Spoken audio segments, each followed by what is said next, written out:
The views, opinions, and findings contained in this podcast are those of the hosts and subject matter experts.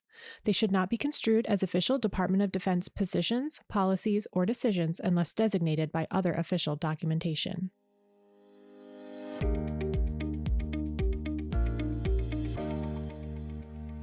Welcome to Picking Your Brain, a podcast from the Traumatic Brain Injury Center of Excellence, or TBICoE, that focuses on the care and recovery of service members and veterans who have sustained a TBI.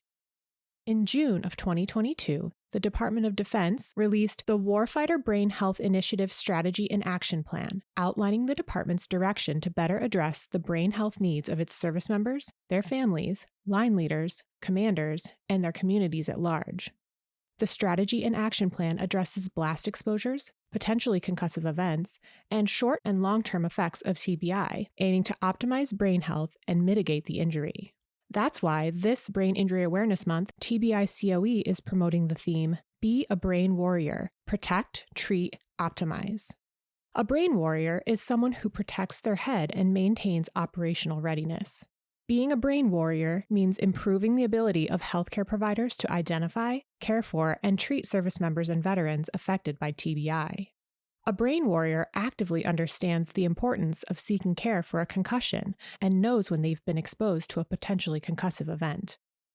Brain warriors ensure our nation's warfighters perform at their optimized capacity by using the latest clinical tools to treat patients, improve outcomes, and maintain a ready medical force. The Sergeant Major of the Marine Corps, Sergeant Major Troy Black, understands what's necessary to be a brain warrior. As the senior enlisted advisor to the Commandant of the Marine Corps, General David Berger, Sergeant Major Black has encountered numerous potentially concussive events and has led by example by seeking care for his injuries.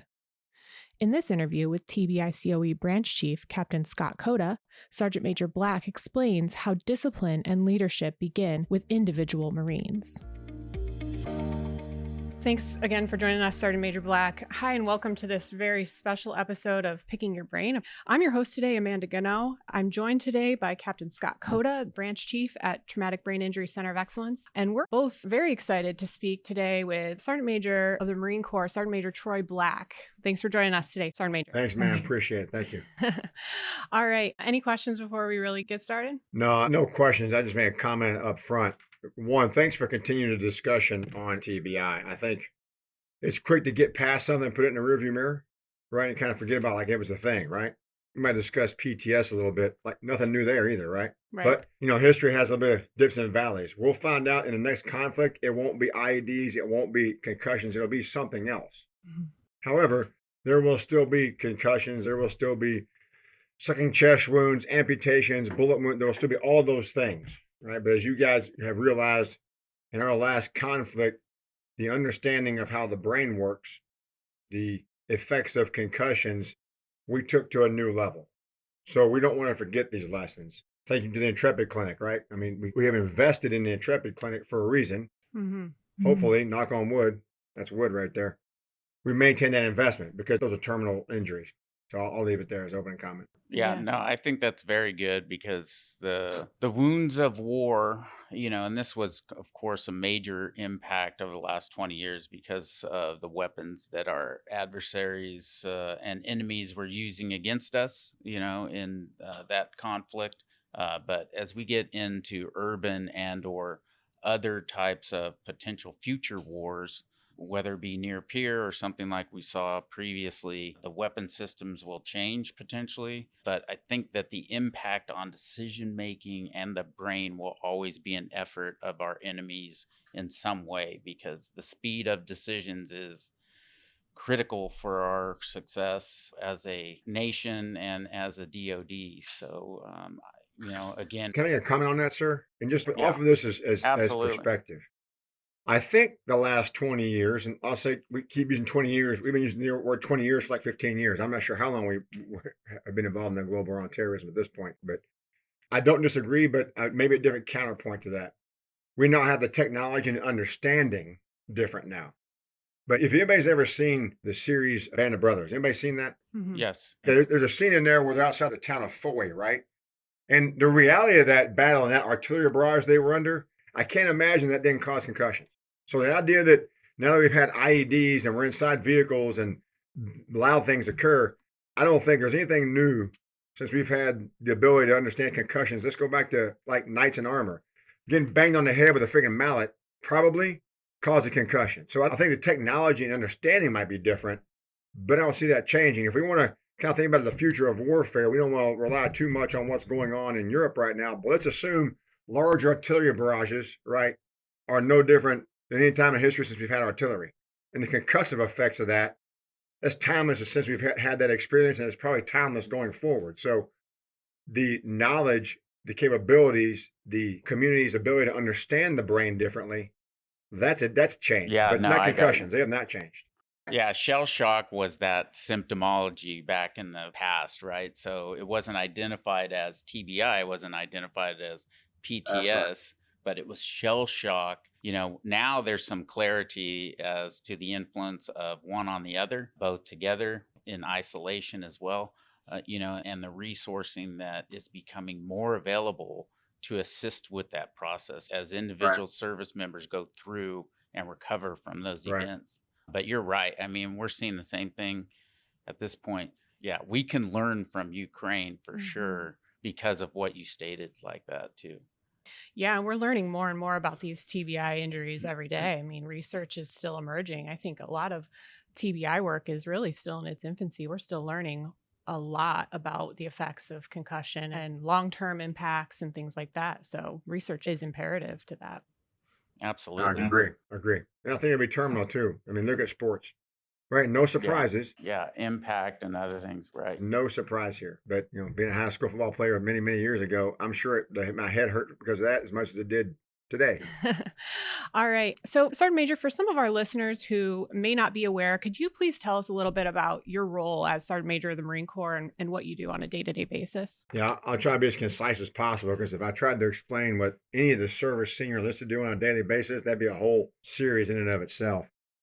So, quite frankly, the Marine Corps was the first service to really have a service senior enlisted for the service chief. So the commandant of the Marine Corps, back in the 50s, he decided, you know what, we need representation of the enlisted here at the headquarters level. So the bill of the Sergeant Major of the Marine Corps was created. And like most things in the Marine Corps, we got to say that because we were first. And then the rest of the services followed a bit over time. But why I mention that is it's imperative that all of the services, we recognize all the services have a service senior enlisted that sits with their service chief and represents not just the enlisted, but the entirety of the people, both the Marines in this case, sailors that serve within our Marine Corps, and their families. So the people side of the house. Specific responsibilities, using the phrase principal enlisted advisor to the commandant of the Marine Corps sounds like kind of fancy. But for the listeners that are commanders, and definitely the listeners that understand what their senior enlisted do, that is a mouthful. But basically, I advise the commandant of the Marine Corps on all matters that relate to the morale, the welfare, discipline, mission success, readiness of the entire Marine Corps. Now, that portfolio is as wide as you can imagine it could be. That's personnel readiness, that's material readiness, that's future operations, current operations, that's training, education, it's manpower, it's the budget of the Corps, it's all of those things at the headquarters that really impacts the entire institution. The Sergeant Major of the Marine Corps has a voice in all of that. Uniquely, the Sergeant Major of the Marine Corps is also responsible for a couple of service level documents: leading Marines, sustaining the transformation. Those are pivotal documents in our Marine Corps. And what is it that makes a Marine a Marine? It might seem like those are kind of timely things given the current events, but absolutely not. The fact of the matter is the ethos and the culture of the Marine Corps is terminal. So we're developing a publication in and around that as well, and a whole host of other things we could go on for days and talk about, what my peers doing on a daily basis. Sounds like you're very busy, Sergeant Major. It can be, yes. Yeah, absolutely. So my background a little bit, I was active duty Navy physician assistant, and I was not in the Navy for very long, only about 6 years, but I had the honor of being stationed with the Marines my whole 6 years in the Navy. So one of my most proudest accomplishments was actually earning my Fleet Marine Force pin. For those listeners who may not be aware, basically the Marine Corps doesn't have their own medical assets. So Navy corpsmen, Navy docs, Navy physician assistants, nurses, things like that. that. And then if you've been stationed with the Marine Corps for a period of time, you can take a written exam, you can sit for an oral board, you learn all the ins and outs of the Marine Corps and pass a Marine Corps PFT, and then you can earn this nice, shiny Fleet Marine Force badge that you get to proudly wear on your uniform. And Captain Cota, I see that you've got that FMF badge on your uniform right now. I do, and I'm very proud that I have it as well. Captain Cota, could you talk a little bit about your service with the Marine Corps and how that may have shaped your leadership here at TBICoE? Absolutely. So I've been in the Navy for a little over 28 years and will retire at 30 coming up. So it started a long time ago, back in the day, after I finished my first GMO tour, because I was with Seabees, and then went to Marine Corps Recruit Depot and ran Recruit Health in San Diego. So that's was my first experience with the Marine Corps. I went on to residency training at Camp Pendleton and did family medicine residency there at Camp Pendleton, and then went overseas, did a few other tours, and then ultimately at one point was 2009, came back to then 1st Raider Battalion. I was the surgeon there.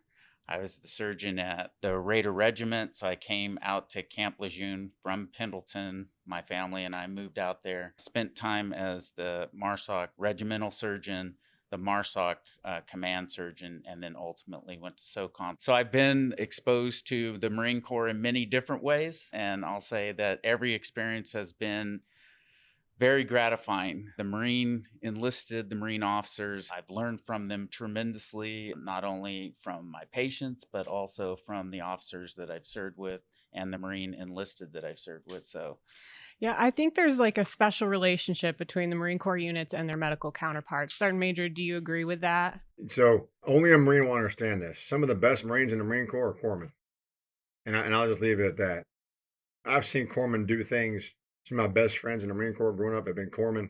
I've had the opportunity to be an MLG Sergeant Major and have the medical and dental battalions inside of that organization. Yeah, absolutely. I always felt like the Marines had my back, and I always had the Marines back too. So I just loved my time with the Marine Corps. Absolutely. yeah, that relationship is very tight. Were you ever injured or had TBI that you had corpsmen assist you with, or the medical department at any point? And some of the prepared questions are going to get into this later, but I can go ahead and cover most of that now. So most of my time spent with corpsmen was not worrying about myself so much. I've been, knock on wood, relatively healthy throughout my career. But in particular, I was in 3rd Battalion, 7th Marines from 2009 to 2011. And probably as a career infantryman, and I would say I more or less was up to that point, that was a good deployment, right? That's when we were doing a changeover and sang in with the British Royal Marines. There was what I would consider probably several tours in combat as an infantryman.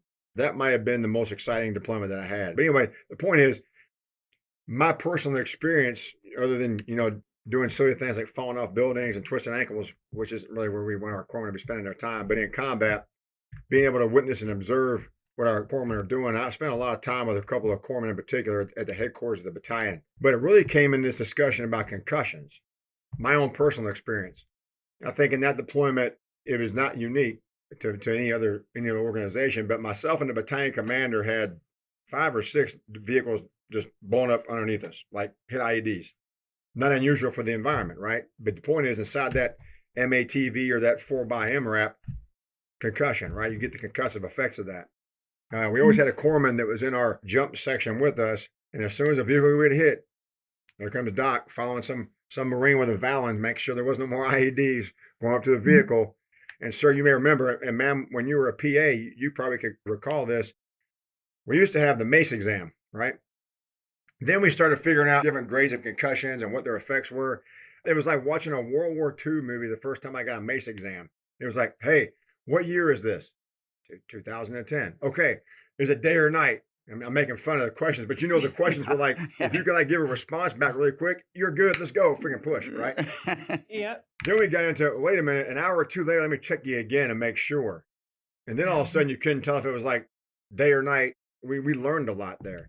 I've had many MACE exams. I know exactly what day and time it is. I know who won the Super Bowl in 2010. But the point is, I've seen corpsmen do these exams with TBI. I mean, I have been around corpsmen my entire career. Yeah. Yeah, you Yeah. mentioned that MACE exam, the military acute concussion evaluation, and that's now it's the MACE 2. So we do have a more updated version of that, and that is a product put out by the Traumatic Brain Injury Center of Excellence. That was actually one of my first experiences while I was deployed as well, is performing these MACE exams then on Marines who were involved in a rollover. And I had a whole bunch of guys coming in, and I just was knocking out concussion evaluations. So that's really what sparked my interest in getting into this field of traumatic brain injury and health. And that screening tool has been an excellent product. And in development, what's been good is the feedback by those in the field that have assisted in trying to expedite or change some of the questions and parts of the tools that are now inherent in the MACE 2. So it's a very good screening tool as far as that's concerned. So I'm going to switch gears just a little bit, because your history as a infantryman, and you talk about exposures, you talked about some exposures when you were downrange, but what's your take on longitudinal exposures, kind of those low-level blast effect and the impact on the Marine Corps, specifically those high-risk MOSs like infantry, artillery, special operations, the training cadres? That's tough, because what we learn over time, right, is every time you are around an event, they just accumulate, right? It's like compounding interest. And I think it's really interesting that we often talk about service in the military as a sacrifice, and you do these things. I think sometimes we think that means I missed a birthday party or Christmas or something like that. There is really a sacrifice when you serve. It depends upon where you serve at. I think that's moot. Let me talk about my experience, because I can't talk about anybody else's, right? So I'll just talk about mine. I am an infantryman. I grew up as a machine gunner.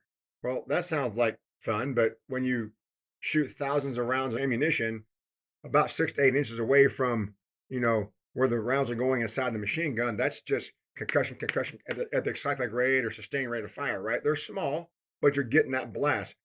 I don't know. I'm not a doctor, but it's probably not severe enough to have an effect immediately, but it's the combination of the things. Okay, well, you also go through demolitions training. Okay, well, whether it's about that much C4 or a quarter stick of C4 is irrelevant. It's still a blast.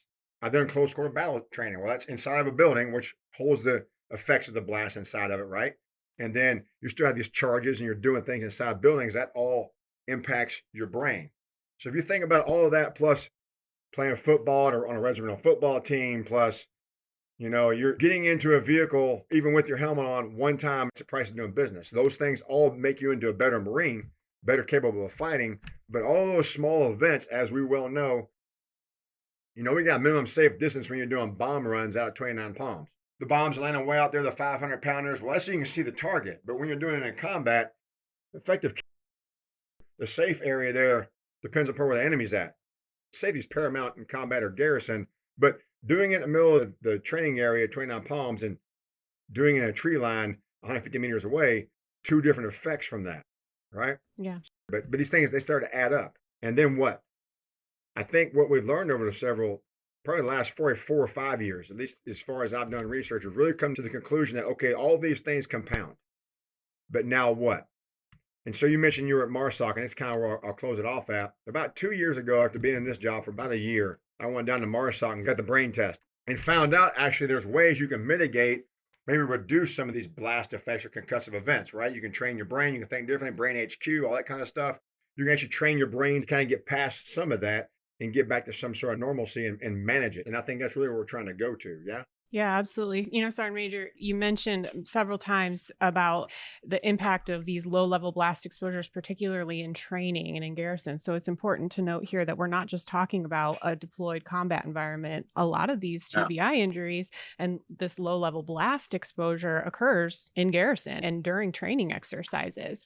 And so there is a lot of research, because right now, in terms of brain health and performance, low-level blast exposure, doesn't really meet that threshold of being a diagnosable concussion or TBI, but we're really looking at what type of effect is there on the brain. And Captain Cota, I know you lead that line of effort with Warfighter brain health and the effects of low-level blast exposure.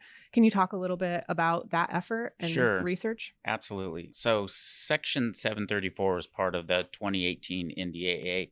And the Marine Corps bases have been paramount in conducting some of that research on low-level blast. At Lejeune RLLBE, which is low-level blast research took place. It's finishing up at SOI East, which looks at those exposures from the training cadre. So like your history too, Sergeant Major, those guys that are around the weapons all the time, the machine guns, the Carl Gustav, some of those other weapons, what that impact looks like, not only at the point of initial exposure, but moving out toward months out and running a series of testing as far as biomarkers, imaging, neurocognitive assessment, balance tests, hearing tests, the whole gamut of testing to see what that impact looks like. It's early, but the analysis has enabled us to put out a safety recommendation, which is a 4 PSI safety recommendation that is circulating for final signature at this point. Will go out through the safety community as kind of a line in the sand and a start point to get at those low-level blast exposures and evaluation, so there can be a time for recovery. And doing that with the operational community to ensure that those recommendations don't impact training. So there is a large gamut of what's happening within Warfighter brain health and that Section 734 work, which will finish up in the end of 2023, but has been feeding the Warfighter Brain Health Initiative, which will be a program for longitudinal surveillance of blast and the impact of not just blast, but also impact types of activities and other types of directed energy on the brain. And so it'll be an opportunity to get baseline and then periodic reevaluation instead of just pre-deployment, post-deployment, and maybe even sooner reevaluation than the recommended every 5 years with ANAM neurocognitive assessment testing and other self-reporting requirements in there, but depending on your MOS. So if you're a higher risk, you can do it sooner. We're waiting at some point when the services kind of get their teeth into this initiative. It's kind of at the start point now to see what that feedback will be. And we think it'll be variable depending on your risk profile. Yeah. So you mentioned something real quick. What I don't want to do is miss your point. You mentioned, pre and post deployment. In my opinion, that was phenomenal when we started doing the PHA, getting the baseline, doing the cognitive assessment, chasing the little ball around the screen, and then come back and doing it at the end of deployment, right? And doing it at part of the PDHRA. We shouldn't blow past that because just talk about recent history. 4 deployments to Iraq or Afghanistan. My last deployment to Afghanistan, we were doing that. So the previous ones, that's a whole evolution of understanding, right? How your brain works, how we can see how well you can react and do these things that your mind must do. Baseline yourself and then come back into the deployment, reevaluate. Again, I don't want to miss the point. You're talking about doing it more often with more regularity, but then you can learn, in those quick turn deployments like we were in the mid 2000s, you can hit one pretty soon after that, doing a pre-deployment again, 6 months later, bam, and come back again. So I have never seen the data on those things as far as a cumulative, but the fact of the matter is that's in advance. We've learned and we're doing more things, to get after and understand how the brain works and the effects of these concussions or TBIs in particular it has on it. And what you brought up, the post-deployment is almost like you're hitting a reset if there has been a change from pre to post-deployment, right? Yeah. It's almost like your hearing test where you hit a reset. Our big thing on the MHS side is looking for resources to help with recovery to get you at your optimum level. So it's a performance-based strategy rather than an injury strategy at that point, which I think is critically important because most of those low-level or mild TBI recover. They'll recover to some point and there won't be degradation. And what you talked about, some of those pre-injury or pre-exposure capability, can we get your performance to an even higher level if you practice these things and train in some way, right? I think it's important to put that in there, sir, because we talk about evaluating as though it's like after an event. Yeah. Training doesn't prepare you for what you didn't do well. It makes you better at what you're going to do, right? It's more forward thinking. So you're very well aware of the POTIF program, right? Your time at MARSOC. They're treating, but they're also training. Some of this discussion has been pivotal in where we've come the last 3 years in the Marine Corps on holistic human performance. Now we're putting it all together. Mind, body, spirit, social, physical, mental, and behavioral fitness. But it's more than just, the bone and the muscle. It's everything else that makes that warfighter capable. That's holistic. And this is part of it, obviously, in two aspects. But yeah, I get really excited about human performance. Yeah, I mean, these are both great points. So, I mean, I think the biggest thing is in order to get that information and to train our brains, these Marines have to come in and they have to be seen, right? They have to be evaluated. And so, when we spoke with the SEAC, he said that preventative measures to keep our warfighters ready to perform their combat mission, it should be looked at as a preventative measure instead of a method of force shaping or trying to get somebody out. So I think that historically, there has been sort of like a stigma associated with going and getting a medical evaluation. So, Sergeant Major, how is the Marine Corps hoping to change that stigma? And like you said, we want to look at this more like maintenance. This is preventative maintenance. It's performance, right? It's optimizing performance. Absolutely. The Commandant has asked me to find a way to bring new ideas from the Marine Corps into the headquarters. One of the first ones we did. And Shana, when were you at MARSOC last, sir? I was there 2015, but I went to the Sergeant Major Symposium that was held at MARSOC for. Yes. I think I met you at that point. That's right, sir. Group. That's right. I knew I saw the name, but I see thousands of people. But at the end of the day, sir, so that Warfighter Summit, I thought that would be the easiest thing to sort of bring together. Come to find out, the human is a very complex machine. So guess what? It's harder than you think. But ma'am, to your point, I cringe when I hear the term stigma. Me too. Stigma in and of itself has a stigma to it. Let's think about it for a moment. The definition of Corps is the following: the instant willing obedience to all orders, respect for authority, and self-reliance. In order to be disciplined, you must understand yourself first. To the SEAC's point, our job is to ensure someone can be in the fight, not find reasons to remove them from the fight. Because at the end of the day, let's get down to the really brass tacks of it. When you are in a fight, only one side wins. Very loose analogy with sports, because nobody's really going to not come home after on a Sunday afternoon, right? We hope. But in the business that we're in, there's a reality. So part of the responsibility on the individual is to say, yeah, my bell's rung. I got to pull out here for a minute so I can recover. We can talk about how the MACE kind of developed in that 2010 timeframe, because I think that's important to the conversation. It removed part of the stigma, but stigma first starts with the individual. If I think I'm going to be shunned, I am not going to say anything. That does not mean the institution in of itself is creating an atmosphere of stigma. Individuals, however, may say, okay, you're a quitter. That might create stigma, but those are individuals. Here's what I'd offer to anybody. One, ask for help. Be open about it, because if you're the guy who knows they got their bell rung and everybody's looking at you going, well, you didn't do the right thing, so therefore I'm not going to do the right thing. That's setting the example a little bit. We can talk hours about stigma, but you have a question. We were going to talk about mental health. Let me give you my idea of stigma and mental health. In no time in our history as a nation has the mental health system been overwhelmed like it is right now. That's way far away from stigma to me. In your all's experience with traumatic brain injuries, you can tell that there's many more people that will come forward now than there would in the past. It is not 100% like, okay, we understand it. We have a machine that can zap you like Star Trek and figure out, ooh, concussion, and off the battlefield you go. We might get there one day. Hopefully. But until that happens, there's always going to be this, I didn't get help because it was going to ruin my career. Okay, well, if you're someone like me who did say, hey, you know what? I don't feel right on like day 5 after getting all the wheels blown off of a vehicle, and I might need to talk about that for a minute. Get your evaluation. Thank you, ma'am. Thank you, sir.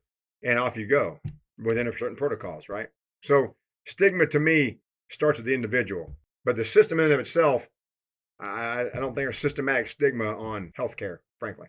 Yeah, I agree with you. And thanks so much for bringing those points up. I think that's particularly important, the onus being on the individual and the willingness to come forward with these two injuries that we are talking about today, traumatic brain injury and mental health conditions, because I can't look at you and know whether or not you're experiencing a mental health condition. I can't look at you and know whether or not you've experienced a concussion or a TBI. It is an invisible injury.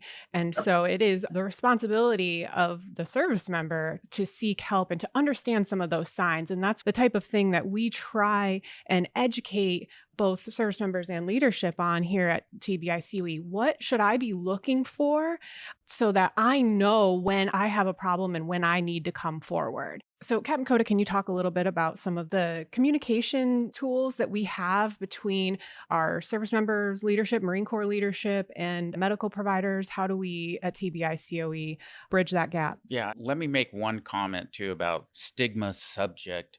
And I think through the years, having been in for so long, the culture shift of support, the experience with having served with the Marine Corps through the years, the Marine Corps is very supportive of individuals going in to get assistance, no matter what it's for. Yes.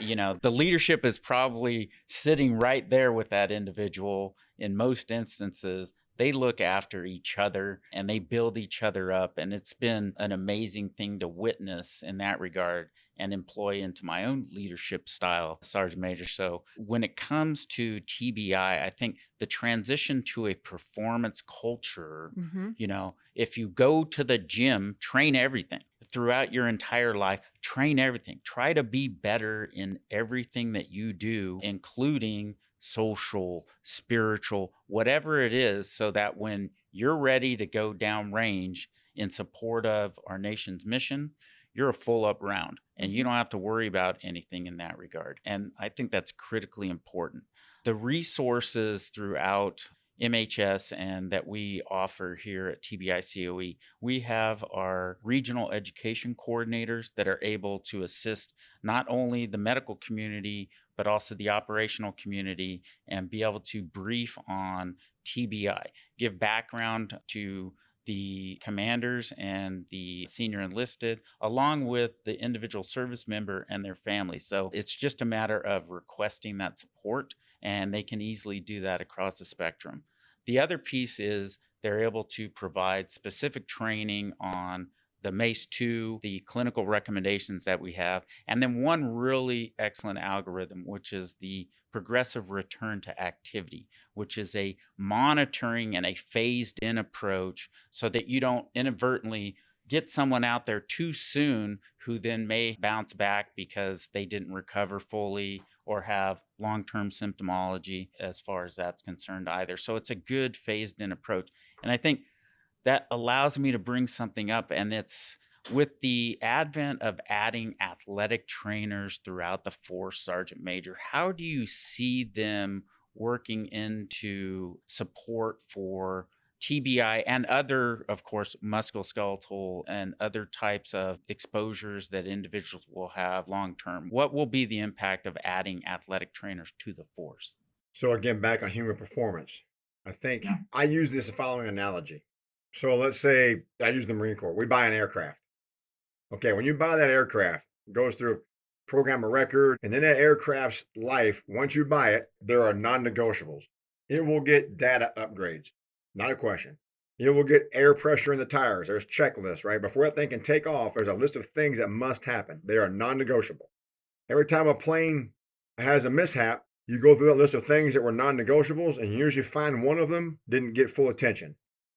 We're not making this about aircraft readiness, but the point is, when we buy an aircraft for 30 years, it comes with everything. When we buy a human into the military, if you're enlisted 30 years, it's not a package deal sometimes. All of the resources are available. Here's kind of where I bring it down. Every resource in the world is available. The problem is, it's not required. I ask the question all the time, is fitness in the Marine Corps, and you can put it whatever service you want to, a requirement or a hobby? I get the same response every time. It's a requirement. And people tell me why. Well, you got to take a PFT or CFT. I'm like, really? That's it? Because the fact of the matter is, some people run 3 miles once a year. And I don't care what service you're in. If the leadership are runners, you all are runners. That's a hobby. If your leadership, no matter what service it is, like to lift weights, you're all weightlifters. Those are all hobbies. But in holistic performance, right, it's the mind, the body, the spirit, the esprit, the teamwork, the morale, that social fitness that we keep making movies about and ignoring. But the more you do this, the less what you are, the less social you are. Therefore, you can't adjust to change. You can't talk about spiritual fitness for a minute, sir. And let's put it all together, right? I got a TBI. My head hurts. I'm doing things in my life that aren't making sense to me. I have PTS because I've seen or experienced, not just in combat, but my life comes back to me because I'm old enough and mature enough in my brain to start to rationalize my life experience so far. And I've got no calling. There's no higher calling of purpose. There's no life purpose. What do I do? Then I get into suicidal behaviors, or I get into self-treatment through alcohol and drug abuse, or we get into all of those things. Those would not be negotiable if we purchased 30 years. They would all be part of what keeps it together. It does not fly unless these things happen. For the human, we don't put those resources as part of a requirement. I continue to pontificate, and you heard this maybe, sir, when we were working together at MARSOC and part of this program for human performance. Fitness is a hobby. It's not necessarily a requirement. Total fitness. So with all of those things, your question about athletic trainers, and I'll bring it back around. Okay, so I'm an infantryman. And again, my personal experience is my personal experience. I used to also be a weightlifter. Probably shouldn't do military presses. Your shoulders are going to be shot, right? No matter how many weights you can do back in the day, you can't do them anymore because someone did not tell you how to get the same physical outcome by doing a different form of training to get there. Not to mention nutrition, sleep health, what's a good supplement, what's not a good supplement, all of those things the athletic trainer brings to it, to TBI. I think just understanding how to train the body differently allows you to do some sort of preventive measures.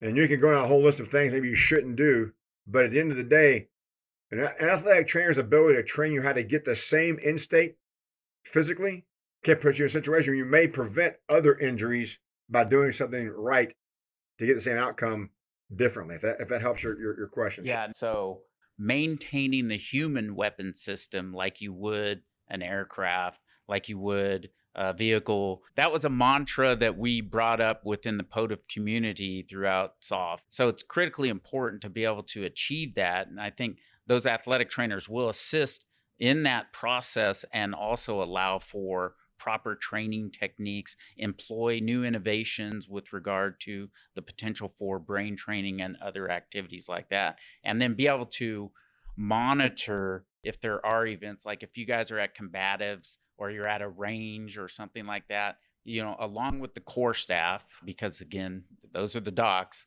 and the medical community working in collaboration. I think that supporting structure in a performance system like the Marines have always alluded to throughout their history of maintaining themselves completely, I think it will be critically important. And we're looking at within DHA and the athletic trainer community on how to expand that scope of services to ensure, because some of the other services are also bringing athletic trainers on board, specifically the Army. I think they took the Marine Corps model, saw the success there. I see the smile. Sergeant Major's smirking. He's like, you know how it goes, Sergeant Major, Army right? took it. Marine Corps. So those are great innovations, that again, the Marines are leading from the front as usual. Yeah, absolutely. You talked about total force fitness, and you talked a little bit about aircraft maintenance, and I want to talk about this word readiness. So it's sort of along those same lines, right? I think sometimes that word just gets thrown around as, am I in the green? Have I checked all the boxes? Have I clicked through my JKO training? Like, historically, I think hasn't been given as much weight as maybe it is hopefully going to in the future, or hopefully we're going to change the definition of what readiness means to be this total body, mind, spirit type definition of readiness. But I think that is partly with the medical side of the house, but then also we have to change how unit commanders view readiness rather than those checks in the box. So, Sergeant Major, how is the Marine Corps changing what readiness means to unit commanders and other Marine Corps leadership? Let me talk on both sides of this, because there's like somewhere in the middle is usually the right answer here. We have to first and foremost understand that there's 24 hours in a day and 7 days in a week. I've never been a commander, but I've worked for, been in around, and served in lots of commands. The amount of things that a commander must do to ensure that a unit is prepared and trained to deploy is more than 24 hours in a day. So time is the one thing we can never find enough of at the end of the year. We can always find more money. It's amazing. You can always find more orders. There's plenty of things in the world to do at the end of the year, but we can never come up at the end of the year, closing out the fourth quarter and say, hey, here's like 2 more months. You just can't do that. So the list of things that have to be done, is too many. Now, let's put that in perspective. Let's say you're in a training support battalion, TSB, and there's, I'm making up a number, 50 trucks out there. You have to have humans available to work on 50 trucks. How much time does the truck get? How much time does the human get to be ready?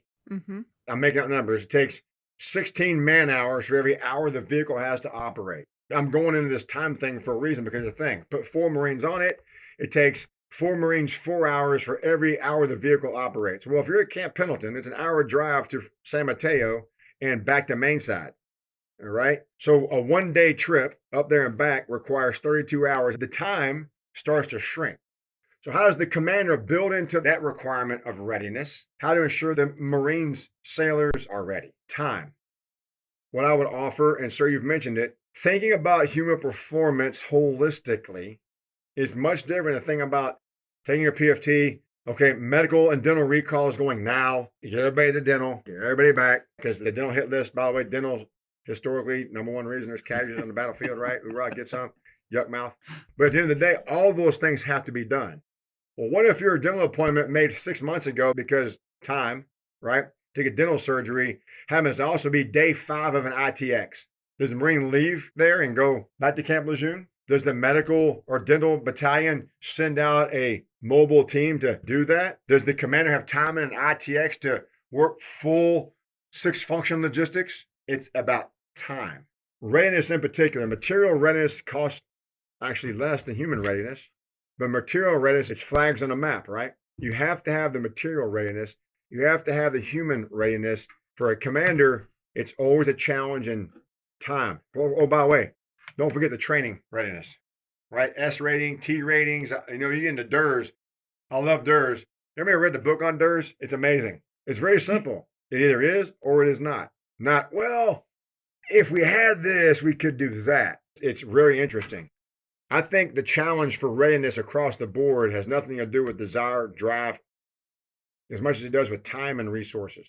No commander wants a jacked up unit that can't deploy and be ready to go. None. Zero. How much time do I have to do all the things I have to do? And whatever the priorities are as well, as far as that's concerned. You know, So you've been a commander. You know it's not a question of what the priority is. It's the priority of what you're not going to do over what you're going to have time to do. Unfortunately. Time is a factor. I think we're probably at the point, and again, I'll just let me cut it off here because we're going out of time, I think. But at some point in time, we've got to determine what are we not going to do anymore in order to do more other things. Time is the factor. Is the mission precedent? Is the material readiness precedent? Is the individual personnel readiness precedent? What's priority? Yeah, and I'm hearing that human readiness is extremely important and should be a higher priority in terms of, you know, we talk about a Marine's most effective weapon, you've said before, is their brain. They've got to be able to think, they've got to be able to react, and make decisions in order to be ready to deploy. So, Sergeant Major, let me switch gears just a little bit. Can you talk a little bit about Force Design 2030 and how the change in Marine Corps structure might impact TBICoE, or even just how that structure looks in general? Well, I think I'd offer maybe just a perspective. If anybody thinks there isn't a lot of innovation going on in the Marine Corps, read some of the press. There's a lot of change has occurred, not just with our current Commandant, General Berger. General Neller put us on a path of Future Force 2025 that really set the stage for what does the future of conflict look like. Let's make a couple of assumptions. Violent extremists have always been around, literally almost throughout history, and probably is always going to be violent extremism. First, they can do counterinsurgency as a special refined task. And I know it's difficult for some people to hear that. It is much different than peer-to-peer nation-state conflict.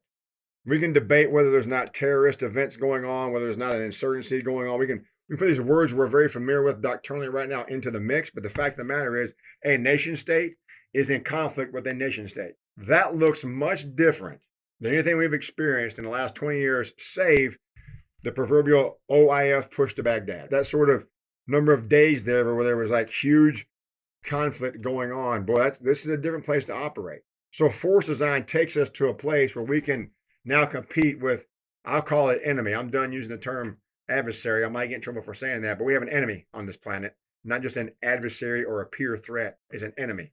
Let's get back to readiness, and I'll make a quick point, ma'am. Our previous nation-state adversary enemy, the Soviet Union, had more of everything than we had. We know that. More missiles, more bombs, more planes, more tanks, more everything, right? Problem is, they didn't have as good people.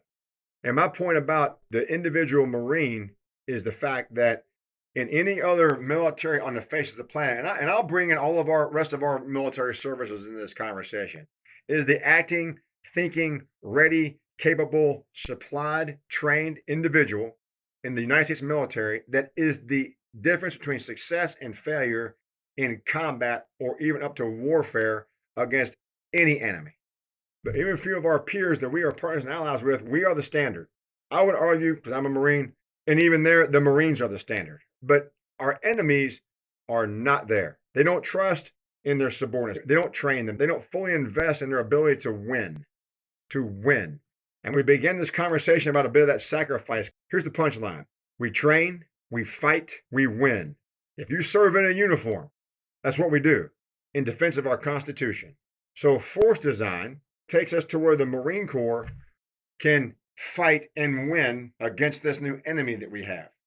That's where force design has taken us. And a lot of that has to do with talent management. That's human resource development, training and education command, how you develop the mind, the skills. And part of training education command has inside of it this thing called the human performance branch, because it's the human that does all of that. That branch has gotten a lot of publicity. I won't steal their thunder, but we assisted them with this working group we did a couple of years ago that's resulted in, sir, what you were part of. That's really been a lot of emphasis on human performance branch to think now, okay, when we do X training over a course number of days, what's the best way to get the training, get the outcome, and what's the impact of the human in the process? That's some of that education piece. How do we think about the brain in that case? There's a piece in there about that. So force design has opened up all of this innovation to think about warfare differently. What we know about the human, the material capabilities, the weapon systems, the IT, the AI, all of those things, and put them together. I think about a force that's going to be able to not just compete, but win future conflicts. Because that's what we do. The rest of it looks good on paper, but that's what we do. You wear a uniform, that's what you do. Yeah, I love what you said about innovation and the adaptability of the Marine Corps. We always have to be changing as our enemy is changing, as technology is changing to meet those things. And so I'm sure on the Navy side or on the medical side too, there'll be some adaptations as force design comes into play. Yep. Have you all seen any of the work being done on trying to take the proverbial golden hour and move that into high-end conflict? That's a very interesting, because those folks at the Joint Trauma System, and my experience there at SOCOM was, and there was actually something that came out of the Joint Special Operation University that Dr. Rocky Farr, who is the former SOCOM surgeon, a few cycles prior to my tenure there, wrote a manuscript on death of the golden hour, right? And the conflicts that take place and whether or not you would need such things as prolonged field care because of the inability to CASEVAC or medevac people out of the field in that regard, especially with high level conflict. And so the goal is always to try and get into that now platinum 15, even as early as possible, identifying those injuries that you can resuscitate, recover, all of the above, with the intent to get folks out of theater when platforms are available. But if there's air denial in any format, that's going to become even more difficult. So the ability to maintain an individual for a longer period of time in the battlefield has really placed an emphasis on increasing training for those corpsmen, those medics, across the board, because they're the ones, and this, Sergeant Major, the corpsmen and the medics are the lifesavers. They're the ones that have to make the difference, because they're the ones that are going to be with you in the fight and helping take care of those Marines that are injured. So we've learned a lot from past history, but I think we still have a ways to go. And those folks in the TC3 or the Tactical Combat Casualty Care Committees, the Surgical Combat Casualty Care Committees, and the Joint Trauma System are really leaning into innovation and increasing the capability at point of injury, but also that time window of survivability and improving that aspect as well. Yeah, and there's a lot of research and development efforts going into triage tools, like objective measures that whoever's on the front lines can use to make good decisions on whether or not to medevac someone. So in the world of TBI, things like TBI biomarkers and blood tests and some other devices and things like that are certainly in the works to help be able to triage people better and know when to medevac people and make good decisions. Well, and that's of critical importance too. The TBICoE, along with really the entire TBI community within DoD and in some instances academia, is looking for exactly that. Not only more rapid decision-making tools and technology that can be pushed forward to the point of injury, but also decision-making tools so that if you do CASEVAC someone, the appropriate resources are waiting for you Yes. when you get to wherever it is that you're going to be further evaluated at high-level care. In Garrison, and you talked about this early on, the Intrepid Spirit Centers, the Defense Intrepid Network trying to stand up and standardize care across the board. And of course, the Pearl is NICO, which is the Intrepid Spirit Center of Excellence here at Walter Reed. So, and then I'll say too that the VA Tampa PrEP and some of the other PrEP programs are helping with those that are injured and have definitive injuries go through those programs and to recovery and or get the resources that they need. So that's a critical element as well. Yeah, absolutely. Well, Sergeant Major, I think we're rapidly approaching our time limit here. Do you have any final words of wisdom for our listeners? Words of wisdom. That's funny. Anything that comes out of your mouth is wisdom, Sergeant Major. Let me talk about just really quickly. We all have experience. I'll just offer one. After a deployment, I was asked to speak at the Combat Operational Stress Conference held in San Diego. It was back in 2010. And why I think that's relevant here. We had this big conference, right? It had all these doctors and PhDs in it, military leaders and civilians that were all thinking about combat operational stress. And a couple of comments were made, and it was really interesting. We had a couple of individuals who were really leading this COSC conversation for the Marine Corps. And I'll never forget what they said. And I was up on this panel, and they were asking me what I thought about combat operational stress. I said, well, number one, when you go to combat, there's stress. Epiphany. Right? There's no way to remove stress from combat. There's no way to remove concussions or TBI from combat. So the idea that there's going to be this magical place one day where we can go, okay, it prevents concussions. We're probably not there. By the time we get that helmet, we'll have laser beams that'll melt through the helmet. So we won't be using bombs anymore. Let's be honest, right? But what was said is part of this panel, I got a great response. Well, what do you all think? And there was two individuals that were representing the Marine Corps. And they offered this pamphlet, and the pamphlet had like stuff in it, and it was 5-paragraph order. It was the troop leading steps, BAMSIS. It was J.J. did tie buckle, the leadership traits, and it was the Marine Corps leadership principles. And of all that leadership, they highlighted two in particular. One was set the example, and the other one was know your Marines and look out for their welfare. So how I relate that to this, set the example means as an individual, do the right thing.